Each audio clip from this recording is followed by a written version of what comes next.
putusan Majelis Kehormatan MK tidak mempunyai dampak apapun terhadap keputusan Mahkamah Konstitusi nomor 90 yang berkenaan dengan batas usia dan persyaratan calon wakil presiden. Karena itu kami beritahukan kepada seluruh masyarakat Indonesia, tidak ada yang ragu sedikit pun bahwa pasangan ini berlayar dengan baik. Sebenarnya persoalannya bukan untuk menjegal Gibran, tapi untuk mencegah ada konstitusi yang diinjak-injak. Karena kita harus melihat konteksnya dulu. Jadi jangan dibawa ke mana-mana dulu nih. Konteksnya adalah ada suatu pertarungan politik, aturan mainnya udah jelas semua. Terus ada satu orang yang merasa bahwa ada satu aturan main yang menghalangi saya nih. Maka dia minta tolong supaya aturan main ini digantikan dulu melalui prosesnya benar. Forumnya maksud saya Mahkamah Konstitusi itu memang ada. Nah, tapi kan itu yang jadi persoalan dan kemudian terjadilah ini semua. Seandainya tidak ada seorang pun yang ingin mengganti hukum untuk kepentingannya, ini semua tidak akan terjadi. Saya masih bersama Ketua Majelis Kehormatan Mahkamah Konstitusi MKMK yang juga pendiri Jimli School of Law and Government, Profesor Jimli Asyidiki. Prof, kalau prosesnya bermasalah, artinya produknya juga bermasalah dong? Ya di dalam Undang-Undang Kekuasaan Kehakiman itu, di pasal 17 ayat 6 itu disebut apabila yang di atas dilanggar, misalnya tidak mengundurkan diri itu dilanggar, maka putusnya tidak sah. Ya. Dan hakim yang bersangkutan bisa dipidana, bisa sanksi administrasi. Nah, ketentuan itu berlaku untuk umum. Pertama, tentang kekuasaan kehakiman itu berlaku umum. Tadi sudah saya bilang, dia berlaku juga buat MK. Kecuali pasal-pasal tertentu yang karena kehususan Undang-Undang MK dan berdasarkan Undang-Undang Dasar sudah diatur. Misalnya putusannya bersifat final. Oke. Ya kan? Nah, sedangkan di pasal 6 dibilang otomatis tidak sah. Nah, ini bisa ditafsirkan bahwa itu bukan otomatis. Kan disebutnya tidak sah. Jadi harus ada lebih dulu lembaga atau pejabat yang menyatakannya tidak sah, tidak otomatis. Nah, siapa yang berwenang menyatakan putusan MK itu atau undang-undang tidak sah? Iya, MK sendiri. Tidak bisa lembaga yang lain. Oke, kalau begitu mengapa itu tidak juga menjadi putusan Mahkamah Konstitusi? Nah, sekarang kan secara prosedur sudah cacat moral. Makanya mekanismenya, saya kemarin memuji-muji itu permohonan dari mahasiswa Universitas Nahdlatul Ulama. Dia mengajukan permohonan review bukan terhadap putusan MK. Seperti banyak pakar, seperti banyak lawyer, advokat.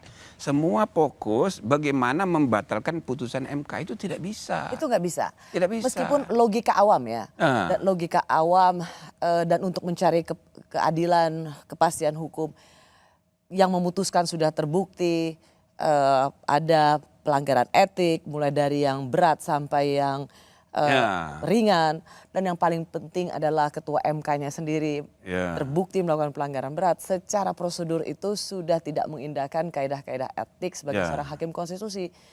Kan kalau prosesnya saja sudah rusak, mengapa produk ini tidak dinyatakan langsung rusak juga? Dan ini produk yang ilegal. Ya, itulah mekanisme negara hukum yang mengatur mengenai pembentukan hukum. Misalnya DPR membuat undang-undang, itu tidak semua orang puas, ada yang demo, bahkan ada anggota DPR masuk penjara gara-gara dia membuat putusan undang-undang itu. Tapi undang-undangnya tetap harus dihormati, praesumptio iusta causa. Ya, tapi kan undang-undang oleh DPR masih bisa diuji di Mahkamah Konstitusi. Jadi MK itu adalah, maksudnya undang-undang itu tidak otomatis tidak sah gara-gara ada anggota DPR masuk penjara. Tidak otomatis tidak sah. Harus ada lembaga yang resmi menyatakannya tidak sah. Dan itu kalau untuk undang-undang namanya MK. Tapi kalau putusan MK tidak ada. Tidak ada lembaga kecuali MK sendiri. Oke, Prof. Tapi begini, kan banyak para ahli konstitusi nih, Prof. Ya. Bahkan mantan hakim MK juga mengatakan banyak yang berpendapat bahwa kalau hakim tidak mengundurkan diri dari perkara di mana dia punya kepentingan, maka putusan itu cacat. Undang-undang kekuasaan kehakiman disebutkan harus segera diperiksa dan diputus perkara itu lagi, tetapi dengan majelis yang berbeda. Nah, caranya itu tidak otomatis tadi saya bilang. Jadi tidak otomatis, oh ini langsung tidak sah. Tidak bisa. Harus ada mekanisme. Nah, yang saya puji dari mahasiswa NU, dia juga mengalahkan cara berpikirnya mantan hakim MK tadi. Yang mengatakan ini cacat. Nggak ada kata cacat dalam undang-undang apa. Yang ada itu tidak sah. Tidak sah. Tapi sekali lagi tidak sahnya itu siapa yang menentukan. Harus lembaga lain. Untuk undang-undang MK yang memutuskan. Tapi kalau putusan MK bagaimana caranya? Nah, caranya belajar dari mahasiswa Fakultas Hukum Undusia itu. Oke. Jadi yang dia persoalkan undang-undang yang sudah berubah karena putusan MK. Jadi dia tidak mempersoal putusan MK-nya. Nah, berarti dia bisa mengajukan review kembali terhadap undang-undang itu. Lalu dengan hak ingkar seperti diatur di pasal 17 ayat 1 Undang-Undang Kekuasaan Kehakiman.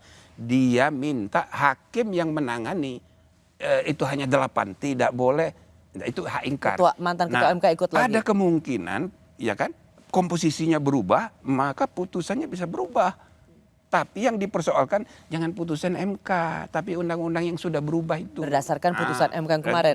Tapi seruan-seruan akademik cukup banyak soal ini. Prof. Bagirmanan sendiri mengatakan, ya seorang pakar hukum tata negara bilang bisa di retrial atau di bukan sidang hanya ulang. pakar, ya mantan ketua Mahkamah Agung. Maksudnya cara pandangnya jadi lebih kepada hukum yang umum gitu, tidak menyangkut Mahkamah Konstitusi. Karena itu terjadi di Mahkamah Agung. Ya, kalau retrial itu maksudnya persis seperti yang diatur di Undang-Undang Kekuasaan Kehakiman itu. Disidangkan lagi dengan majelis yang baru, yang berubah. Itu secara umum berlaku juga untuk MK. Tapi tadi saya jelaskan, tidak semua pasal Undang-Undang Kekuasaan Kehakiman itu otomatis berlaku untuk MK. Yang diatur khusus pertama dengan Undang-Undang MK dan yang kedua berdasarkan Undang-Undang Dasar. Misalnya soal putusan final. Itu tidak bisa. Nah, caranya itu tadi bukan retrial istilahnya. Kalau retrial berarti kayak PK. Nah, itu tidak bisa. Itu tidak ada dalam di Mahkamah Konstitusi. Tidak ada. Nah, yang ada adalah ya itu tadi menguji kembali undang-undang yang sudah berubah.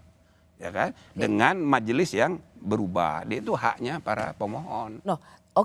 Dan Prof. Jimli memuji pemohon dari mahasiswa universitas. Karena belum ada 20 tahun sejarah MK, belum ada yang kayak gitu. Dari NU ini dan menurut Prof ini adalah langkah jitu untuk menguji Iya, makanya rektornya sudah telepon saya, terima kasih. Iya, bagus sebenarnya. Prof, kok dalam press conference ketika hari Selasa Prof memutuskan soal sidang etik ini, Prof kok langsung bilang ya ini baru berlaku 2024. Kenapa Profesor langsung 2029? Kenapa Prof Jimli langsung menutup peluang untuk menguji sesuatu yang terkait dengan pemilu 2004 ini? Ya, harapan saya sesudah putusan ini ketegangan reda. Karena pemilu tinggal 3 bulan lagi. Kita harus memberi arah kepada cara berpikir anak bangsa kita ini. Fokus. Jangan Anda pilih yang Anda gak percaya. Tapi jangan halangi orang lain untuk memilihnya. Biar aja 3 ini. Memang dari segi aturan masih ada kesempatan. Ya. Sampai tanggal berapa? 17. Kalau tidak salah penetapan paslon capres-cawapres itu 13 November. 13 November. Kan masih ada kesempatan. Masih, ya. Kenapa? Orang bertanya kenapa Prof Jimli ini seolah-olah menutup sebuah upaya terakhir untuk mendapatkan kepastian hukum dan keadilan. Menutup. Profesor Denny sebagai pelapor minta supaya ada putusan provisi. Supaya KPU jangan dulu melaksanakan putusan MK. Saya tanya, ini apa provisi atau kita percepat aja? Tanggal berapa? Dia bilang sebelum tanggal 8. Ya udah kalau gitu tanggal 7. Itulah alasan mengapa kita percepat tanggal 7 dengan asumsi yang dia maksud batas waktu itu tanggal 8 untuk perubahan. Kalau dia bilang tanggal 13, ya kita bikin tanggal 12 dong. Nah, itu kita kerja diberi waktu tugas MKM itu 30 hari. Tapi gara-gara Denny minta itu ada provisi dan dia setuju dipercepat, 2 minggu udah selesai nih. Nah, jadi masih 2 minggu lagi di tugas saya ini. Jadi maksudnya untuk memberi arah supaya anak bangsa kita jangan ribut urusan aturan main. Nah gitu. Oke. Dan lagi pula ya, Tapi sorry, menurut Prof. aturan, Sorry, Prof. kalau mahasiswa itu mengajukan, itu sudah diregistrasi. Maka sudah disidang mulai hari kemarin. Nah tapi itu kan baru sidang pendahuluan, masih ada waktu. Putusannya Dan gak akan ngejar 13 tidak mungkin, November. tidak mungkin. Supaya kita jangan memberi angin yang tidak segar kepada publik untuk terus mempersoalkan. Oke. Gitu. Tapi sebenarnya ada argumentasinya seperti ini, Prof. Nanti Prof bisa menjelaskan. Keinginan untuk menguji kembali uji formil misalnya yang dilakukan oleh Prof. Denny Indrayana itu juga untuk supaya tidak ada satupun pasangan calon yang punya beban disebut sebagai produk ilegal atau produk cacat moral. Biar tidak ada semua peserta itu bisa berkompetisi secara fair dan tidak ada yang terbebani sebagai produk ilegal.